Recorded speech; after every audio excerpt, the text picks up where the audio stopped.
First day in full gear? That was good. I thought our guys responded the right way with coming out and having some physicality when we're supposed to. A couple times the period was just a thud period, and they got to understand stay on your feet and not leave your feet to make a tackle. Sometimes the bad habits of dropping your eyes, lunging, widening your feet, some things that show up tackling wise when you do try to all of a sudden tackle. So, but I liked the physicality for the most part. There's a couple situations I thought we could have brought it a little bit more, but it was a lot better than the first full pad day in the spring, that's for sure. But the new schedule now that's a lot more stretched out, and obviously, I mean, you come from an era where there were 2-a-days, and those are long since a thing of the past now. This is obviously something that's a lot more stretched out as you get ready, to get to the opener. I like it. When I played 25 years ago, there was no summer with a ball. Your summer workouts were strength coach, push a little weight, run some hills, see you in August, from a football perspective. And then, yes, it was like, you call it 2 days, it felt like it was like 3 days. It was a morning practice, an afternoon walkthrough that you ran, and then an evening practice. And the freshmen showed up like 3 or 4 days before everybody else and did it by themselves for a while. Now, I think we're so much better at player safety, at recognizing what's good for your body and what's not good for your body. And so what we're able to do this summer, we're able to get, roughly 14 days with a ball for about an hour a day where we're coaching our guys. And then they're able to get 4 to 6 more where they do player-led practice. And then, so really like practice 1, I felt like was practice 20, or 17 or whatever. Didn't feel like practice 1. So I think it helps you in that regard, and it definitely helps you from an installation schedule standpoint. We've done more red zone third down already by today's practice than normal, which is really nice. Today's practice 7 and way ahead in that regard. So some of the situational stuff it allows you to get more into because all summer has been really deep into base downs. Jacob Barnes had strikingly similar numbers to the last kicker that was here, but how much of a priority was it for you to bring a guy like him in, and what did you like about him? Yeah, so I'll start with the youngsters. I really like Durkin and Head. Okay. If you watch them kick, you see the club. Mm-hmm. Like they can both drive the ball. I mean, when they're kicking the ball off and they're going all in, it's 5 to 8 deep most times. Yeah. So I feel good about that. Jacob we brought here for in-game experience. He's kicked a lot of field goals. He's 54 of 68 in his college career. Mm-hmm. There's no substitute. He's made a game winner or 2. There's no substitute for being put in the game moment in that pressure. I think the youngsters we got can do it. I think they're both really talented.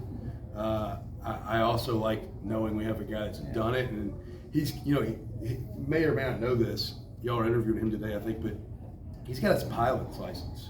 Okay. I didn't. Like the dude can fly a plane. He can go kick a field goal. Like he's not gonna freak out under that pressure. Yeah. And so there's something about his calmness and his steadiness that's comforting. He has a bad kick or maybe an op that isn't the best. Mm-hmm. So like a snap or a hold that doesn't go ideal and it affects the kick and maybe he misses it. And where if you haven't been in the moments he's been in, it might kind of rattle you. And he kind of looks like he's like, okay, next kick. He's just got a little bit of that confidence because he's been there and done that. So I'm glad we got him. Mm-hmm. And we're working through the kinks of none of our guys have held for a left-footed kicker, which that's different. If you don't think it's different, try to ride a bike that doesn't go the same direction, it goes backwards. It's different. It's a very unique deal to hold for a lefty. If you hadn't done it, that takes a little training. You mentioned the 2 walk-ons, and the first kickoff Durkin had yesterday, I didn't even feel like he kicked it that hard, and it went 2 yards deep in the end zone. Just where did you end up with him, and just how impressive you were with his leg strength? Yeah, Greg McMahon and Gunnar Hudspeth really run our special teams, and Mac, both Illinois guys, and so Mac and Hud really tracked him down. Mac's nationally known. I mean, I've idolized Mac as a special teams I was a special teams coordinator that used to look up to Mac like he was the godfather. And so to have him on my staff, like I'm kind of like pinching myself every now and then. And so Mac and Jihad tracked those guys down and found them. You know, we were really excited about both of them's talent and think both of them have the ability to be big time players at this level. But there is pressure that you hadn't done it before. But is it a real competition at this point, or do you? Yeah, I mean, everybody's got to perform. You know what I mean? Like, I don't care who you are, you got to perform. Like, it's a competition every day. Like, you know, is it a competition in the same sense of maybe like the quarterback deal, or who's going to start at corner with the ones? Maybe not completely, but like everybody has to perform every day. I think Mekhi Hughes is going to be our starting running back, but if he didn't practice good, he's not. Right. You know, and so it's every day's a competition. Like, so, but yeah, I mean, we came into it with the mindset of, hey, we like the club that the two youngsters got. They got drivers. Mm-hmm. They can smash it. Jacob, I don't know if Jacob's got a driver, but Jacob's got a really good 3-wood. Mm-hmm. You know, he puts it out there and play a lot, and it makes a lot. It means, like I said, 54 or 68, those are pretty good numbers. Coach, I'm sorry if you've been asked this before, but just first day of pads, what more do you learn about your team in pads that maybe you didn't get to see the past week? Yeah, somebody, you know, there's 3 types of players in this game. There's guys that seek contact, tolerate contact, and avoid contact. We want seekers. That shows up when it's like, hey, let's go tackle the guy on the ground. So you see some of that. You know, a lot of people look like good players in t-shirts, you know, and you have to go put the pads on. It's a little different. And then the other piece, probably just as important, if not more important today, was we really got into that move the ball period. Where they had to be ready for, hey, it's 1st and 10. We get a first down, offense can go tempo. We take a loss.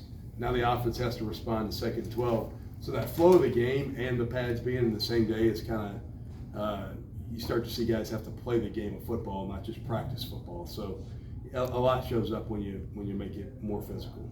And then kind of similar to that, what do you want to see kind of the next week from your team as you guys continue? Yeah, so tomorrow we'll go indoors, the Saints. It's kind of like, you know, every 3rd day I'd like to do that if we can, just try to, you know, help our guys out with the heat.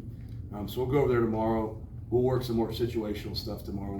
We're really at the point, like I said, like it's very situational driven. So tomorrow we'll work the backed out period offensively or coming out period. So we'll put the ball in the -1 or the -2 and see if we can get the ball out of our end zone. Whether we convert or not, we'll probably then roll into a backed up punt situation to where our punt team has to operate backed up. And so it's fine tuning all of those in-game mechanics that could come up. May not come up all year. It may come up the first game, you just don't know. And so it's starting to work on those situational things. So we'll go there tomorrow, do some of that, work some situational stuff. And then Thursday's off. Friday we'll do some 2-minute, you know, helmets. We'll go spider pads probably, take the shoulder pads off, work some 2-minute situational stuff. And then Saturday put the ball down and play, and just trying to gear up and continue to add to the repertoire of like, hey, the in-game scenarios that could come up, let's make sure we're ready for anything. Because there are situations, like I said, that you may practice once a week, every week for a year. They might happen, but every 2 or 3 years. So, how did you feel about your offense's ability to move against your defense today? I was really pleased offensively. I thought all the quarterbacks did some good things. I thought we moved the ball. I thought we hit some chunk plays. And you know, we talked about it yesterday. Like we're holding 3 starting offensive linemen right now that didn't practice today. So to be able to move the ball like that with downs and linemen, you know, Vinny was out today. He's going to be fine, but he was out. Rim was out today. He's fine, but he's out for a couple days just with some wear and tear stuff. And then same with Ra.